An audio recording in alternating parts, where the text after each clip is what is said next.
this year, it is certainly a seller's market.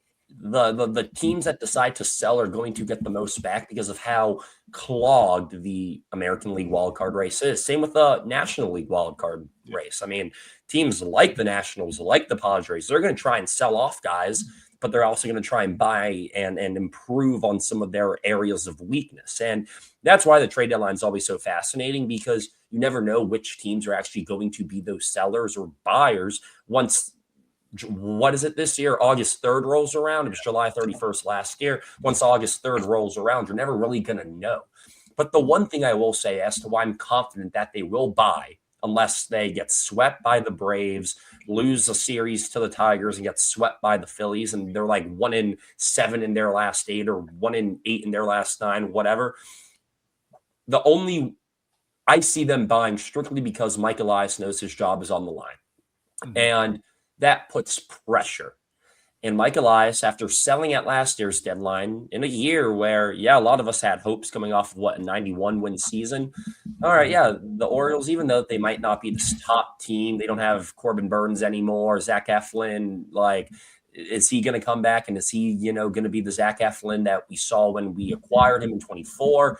Like, there were a lot of question marks, but he was forced to sell because of injuries, poor play. Forgot Zach Eflin was here.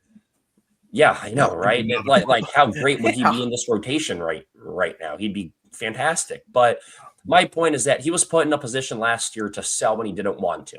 And a lot of people were like, yeah, still go for it. Still go for it. Yeah, you have a window now. It was never going to happen last year. I'm very happy that they sold at the deadline last year.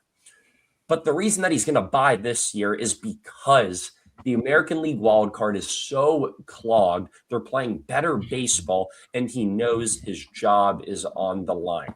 Pressure makes general managers want to go for the big fish. And I've heard from a few people, don't know how reliable these guys are, but I'll give them the credit of the doubt. I do expect Mike Elias to maybe make a big move for one of these big name relievers, one of these outfield bats that could really help us. And like I said, we'll get into who those players could be down the line.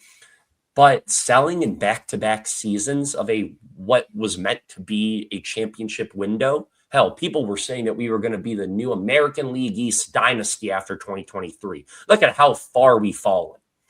Mike Elias is going to feel pressure. And for that, I agree with you, Clay. I think he could sell off some guys, maybe like Taylor Ward, which wouldn't really make a whole lot of sense because he is, a top of the lineup bat. But a guy like a Tyler O'Neill, maybe he parts ways with Colton Cowser, who, even though he's given this team a lot of great memories, like at what point do you, start to consider, all right, maybe this isn't the guy for us in center field anymore. There could be some selling, but I think it's going to be addition by subtraction. And I think that's the way to go in this year's market. I think Mike Elias is going to feel the heat. He made a big move, 6 months ago. I don't think he's scared to do it again, especially knowing that if the Orioles don't make the playoffs, he's out of there.